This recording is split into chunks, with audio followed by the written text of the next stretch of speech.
like a victim of a surgical crime. A little Darth Vader, a little Optimus Prime. You used to be okay, and I like you that way. But I don't think that I like you better. No, I don't think that I like you better.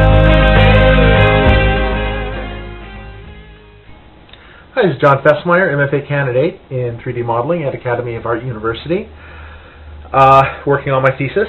If you've watched previous videos of mine here, you know what this is about. If not, as always, I will post, in the very least, a link to my blog in the bottom, and that explains it pretty well in the sidebar. Or you can check the main channel page, Bodacious Creed channel page here. So I started this vlog to document in video work I'm doing on my thesis. This is my main character. Bodacious Creed is a blend of steampunk, western, and horror. And the main character here, U.S. Marshal Robert Creed, was a U.S. Marshal. In the story, he ends up getting killed, and he's brought back with steampunk parts, with steampunk technology. So that is what I'm working on now, zombifying him. So as you can see, in the last weeks I've sculpted his body, and I had him up to subdivision level 4 in ZBrush. Obviously this is ZBrush I'm using. So he was at this level of detail, and now that I'm turning him into a zombie, I brought him up to this level. That's 4 times more polygons. Right now I am up to 644,000 polygons. So each of these little, that's how many little, mostly squares, make up his body. Those are, we call them quads for quadrilateral triangles, that makes sense. Quadrilateral rectangles, and or quadrilateral polygons. Anyway,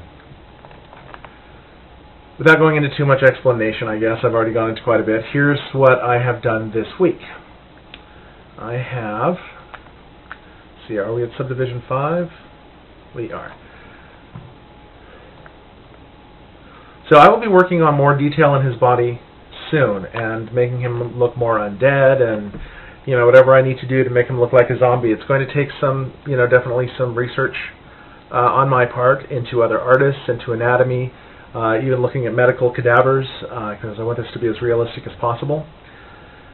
But he also has these mechanical parts that he's been brought back to life with by the other main character, Anna Lynn Boyd, who I'm modeling, and you've seen that if you've watched some of these videos. So here's some of the machinery. I built these machine parts last week. This week I have primarily been working on some other things. I did his eyes today, which were harder than they look, honestly. They're going to be mechanical. Right now it's just kind of the basis in there.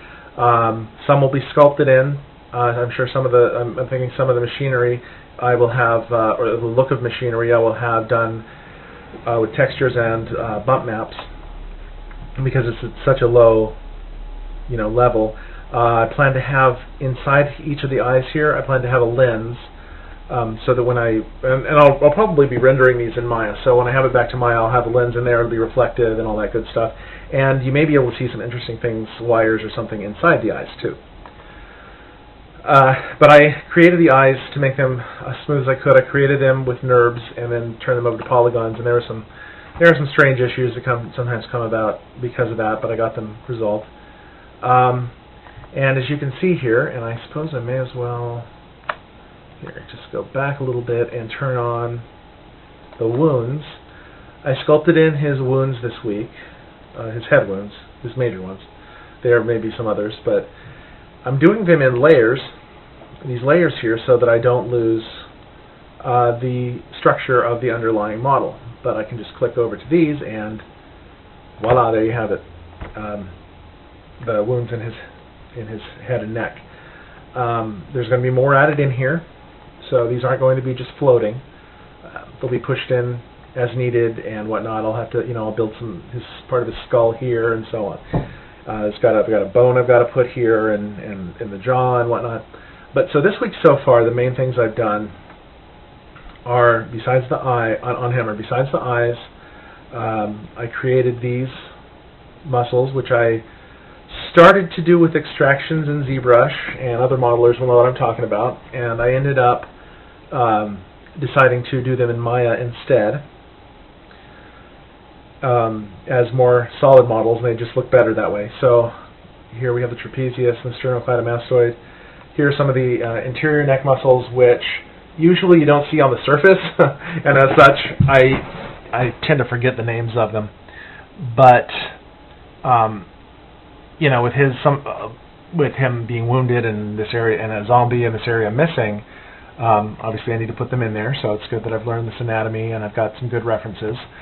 Speaking of which, I picked up a really good book, and I don't have the name of it on me. It's by Elliot Goldfinger. I got the Kindle version of it. I will post a link to that below. It's a great anatomy book, or below or in my blog. It's a great anatomy book, and I highly recommend it as a reference. And one of my instructors recommended that, and so I'm using that and model 3D resin statue reference. So I've got those models in here. I got this clavicle in here, and you can see more of these if I turn off visibility on the main model. Oops, didn't want to turn off everything. There we go. And yeah, that's what I've done this week. I don't know. I feel like it doesn't look like I've done all that much, but it was actually quite a bit of work. And these will be getting a lot more detail in them, and I'll be adding more. And of course, I have 2 other classes I'm doing work on, and I may show some of that later. I did quite a bit on the head rig for Creed's head in my head sculpture class, and I did some work on the Anna Lynn Boyd model, which you can also see her if you look at previous videos.